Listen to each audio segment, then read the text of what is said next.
Bapak saya darah tinggi, apakah saya pas darah tinggi? Belum tentu, karena tidak 100% menurunnya. Orang kota tidak pernah olahraga, makanannya jelek, maka mungkin umur-umur 30 tahun sudah darah tinggi muncul gitu. Genetik itu memang ada peran tapi tidak 100%. POV, Wen Perawat Jaga, nanya Dokter Arif Nuruddin. Dok, mau tanya dok, Mhm. mau tanya tentang itu dok, penyakit menurun itu loh dok. Kan terkadang ada sebagian dari orang tua kita sebelumnya kan belum ada penyakit menurun yang diturunkan dari kakeknya. Nah, sedangkan dengan umur yang sudah berlanjut, terkadang kan ada tekanan darah tinggi atau gula darahnya tinggi. Nah, itu apakah bisa menurun ke kita sebagai anaknya?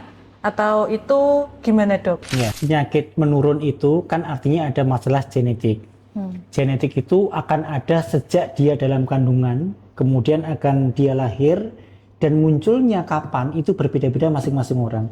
Ada yang umur 40 tahun sudah darah tingginya keluar, ada yang baru 50 tahun, ada yang 60 tahun, ada yang 70 tahun baru keluar darah tinggi. Jadi tidak sama antara semua orang itu.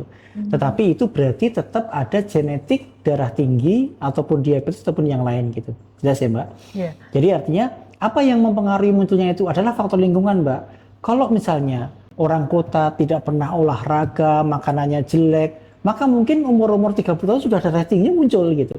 Tapi Simba-Simba yang di desa, yang dia rajin ke sawah, bekerjanya terus dengan keras, energinya bisa keluar semua, mungkin umur 70 tahun baru muncul darah tingginya. Tapi dua-duanya ada genetik semua nih. Berarti nanti kemungkinan anak turunnya akan mengalami darah tinggi juga, walaupun Simbanya muncul umur 70 tahun gitu. Berarti tetap ada faktor genetik di situ. Maka untuk anak turunnya harus mulai hati-hati dengan itu gitu. Jelas ya? Sehingga genetik itu memang ada peran tapi tidak 100%. Jadi ada beberapa peranan dari faktor lingkungan gitu ya. Jadi misalnya ada darah tinggi nih. Bapak saya darah tinggi, apakah saya pas darah tinggi?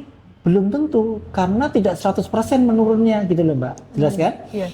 Mungkin hanya 50%, 50% saja adalah faktor pencetus.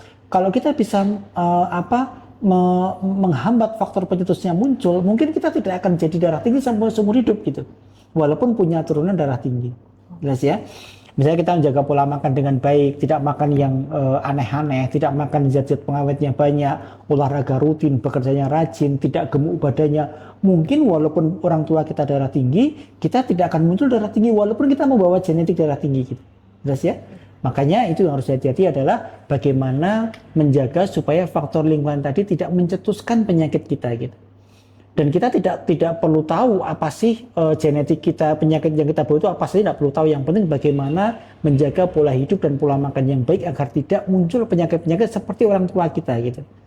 Jelas ya, itu adalah faktor genetik. Ada darah tinggi, ada gula, ada autoimun, ada kanker. Kanker pun juga menurun loh Mbak. Kemudian ada penyakit yang lain.